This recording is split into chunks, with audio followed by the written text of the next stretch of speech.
If you become bedridden, bedbound due to the symptoms of a chronic illness, it's absolutely heartbreaking.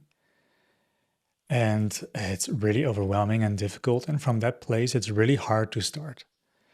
But there are some things that you can do to immediately improve your situation. And one of the first things that can help you, I think, is knowledge, understanding what's actually going on. And I've been bedridden myself for long periods of times. And every time when I didn't really know what to do and I crashed again, I became bedridden. But over time, every time when I was bedridden, I managed to recover faster. And by now, I've helped hundreds of people recover from a bedridden state. And therefore, I'd like to help you. Um, First of all, what you're doing when you're bedridden is that you're listening to the symptoms. And that might sound good. You might think that you're listening to your body, but in reality, you're actually not. Because the symptoms are basically a distraction mechanism to put your attention away from your body. So you're not listening to your body. Let's make that clear.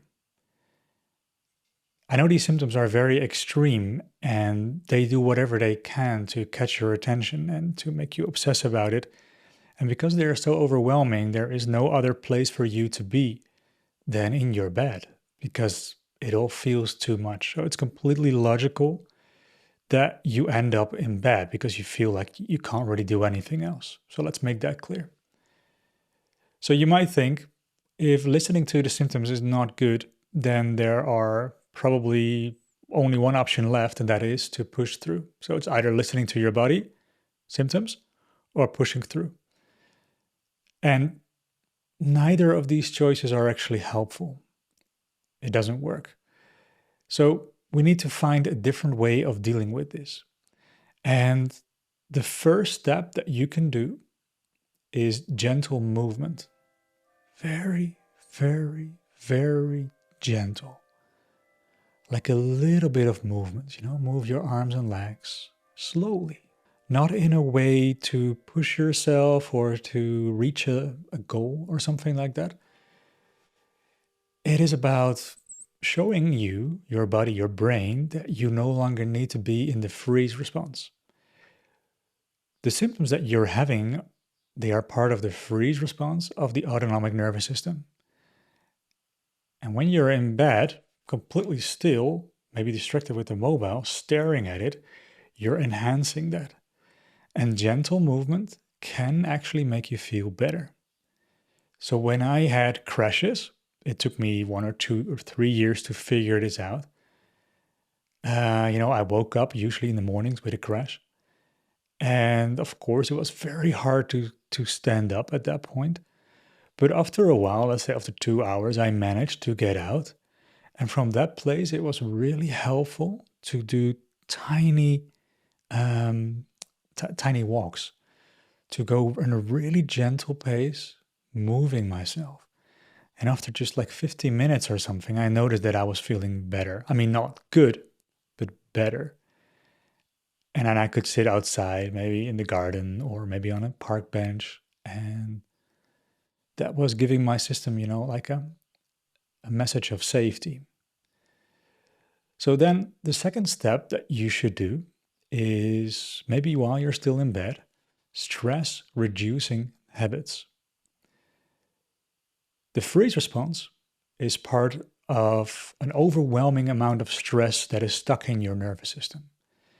Now, you don't need to resolve the big stressor there, but you can already avoid small unnecessary stressors. And one of these stressors is, for example, to scroll endlessly, maybe even doom scrolling on your phone. You'll notice over time that that will increase your heart rate, and that will then increase the amount of stress on your nervous system. So that's not helpful. But also, what's really important is to make sure that you have a good rhythm. If you wake up one day at 2 o'clock in the afternoon and the next day at 6 o'clock in the morning, your rhythm is all over the place. But when you have a good solid rhythm, your adrenals sort of know when to make hormones and they can become much more efficient. And then when you wake up in the morning when it's still hard, you at least go in a seated position. So you no longer fall asleep. So you make sure that you care about your rhythm. A thing that you can do from there is to inform yourself with the mind-body theory. Now, a chronic illness involves a lot of different symptoms, but the most overwhelming kind of symptom are the so-called mind-body symptoms. These are symptoms that the limbic system of the brain creates into like a cascade of all kinds of reactions to make you go to bed, to make you lie still in bed because according to your brain, there is an overwhelming amount of danger. Now, you can read books about this, but the thing is they don't really go that deep in the books. So what you should know about this, and for example, this is some extra knowledge after you, for example, read up about Dr. Sarno, is, Dr. Sarno he discovered this mechanism, is that these symptoms are everywhere but on the line of breathing. So they are not here and they are not there because that's where you process your emotions. So Dr. Sarno stated that these symptoms are basically distraction mechanisms. So you can find them everywhere but here. So for example, in your head, vertigo is there, fatigue, headaches, visual blur, all kinds of stuff. And then you can find them in your arms, in your back, maybe in the form of back pain, in your legs with weak muscles, etc. So these symptoms are there to distract you. They distract you because of a protection mechanism. And the thing is, what we have shown in maybe thousands of different cases is that as soon as you remove the danger, the brain no longer produces these symptoms. And that's why they can be switched on and off. Now, I know that sounds very easy and simple, but it actually requires some effort and some work. When you are overly focused on your symptoms, you get stuck in a symptom loop. And that means that because of the symptoms you don't work, you lie in bed, you focus on your symptoms, you wait for them to improve, which will only make it worse. And these symptoms, they frighten you. What happens then is that there is more fear in your system, and that means that your brain perceives more danger, meaning more symptoms. So most people, they end up being bedridden because of this mechanism. It's the symptom loop. And you might think, I don't have emotions. I don't feel emotions. I'm not having a lot of fear. I'm not having a lot of anger. This is the most common question that I get. Well, and that's exactly why it works. You think that you don't have it because these emotions are stuck in your unconscious mind. They are about to become conscious. And at that moment, the brain perceives it as a danger and it tries whatever it can to make sure that you don't dive in and that you stay distracted. Because according to your brain, these underlying emotions that you have stored in your body are terrible. And the only alternative for you is something less terrible, which is your symptoms. Unfortunately, however, these symptoms are destroying your life. Every once in a while, people get, for example, a migraine attack. And in those moments, it might work. But when you're having a chronic illness, it has gotten too extreme. And this needs to stop. This also means that there is actually nothing wrong with you. There's nothing wrong with your body. Everything is working the way it was supposed to work. This is very good news because most people, they enhance the symptom loop because of fear or thoughts that there is something wrong with them. And since this is not the case, since actually something is going very right, you no longer need to worry about this. But I think that your brain will probably do whatever it can for you to diminish my theory. And the results that I have and all the videos that I have about people switching their symptoms on and off. Because there is a resistance. These symptoms are part of the resistance mechanism in your body that resists your own stress, your own truth, your own emotions. And if your brain creates these symptoms, it can also create thoughts. And if you still believe that you are these thoughts, that these thoughts are valid, then it will do whatever it can to avoid you from doing the work that I mentioned, that I'll going to mention in the video.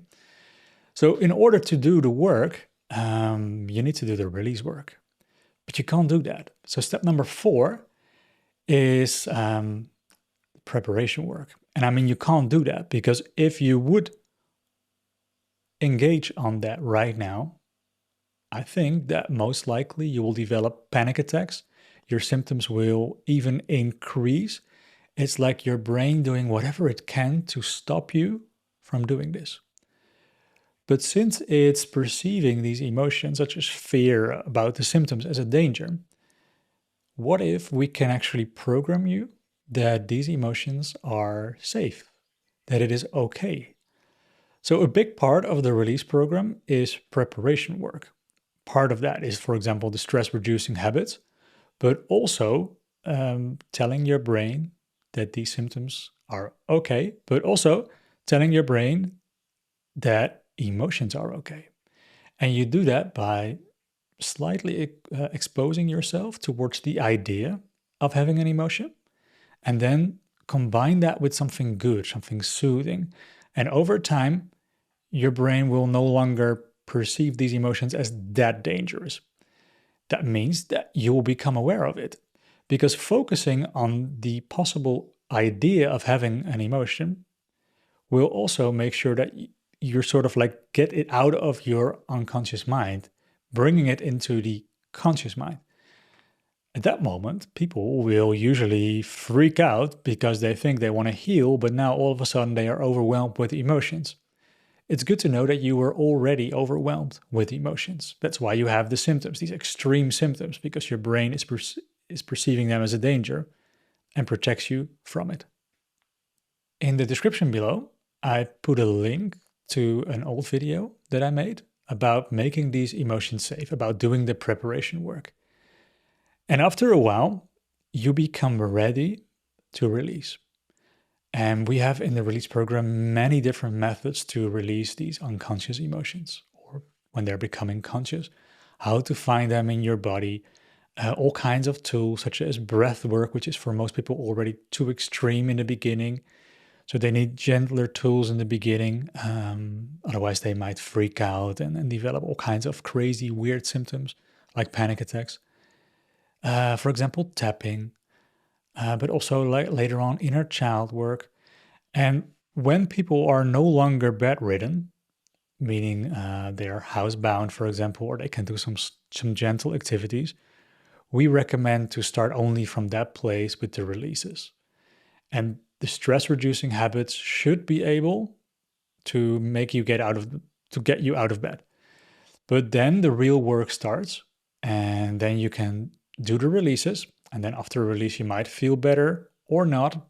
If you have a partial release, the symptoms might temporarily increase, and then you might still go into that automatic habit of going to bed, which is in the beginning understandable. But with ups and downs, you'll be able to release more and more of these emotions. So the video here will help you with the preparation work. And know as well that this is reversible. It might seem very tough, but it's easier than you think, and you can get out of this.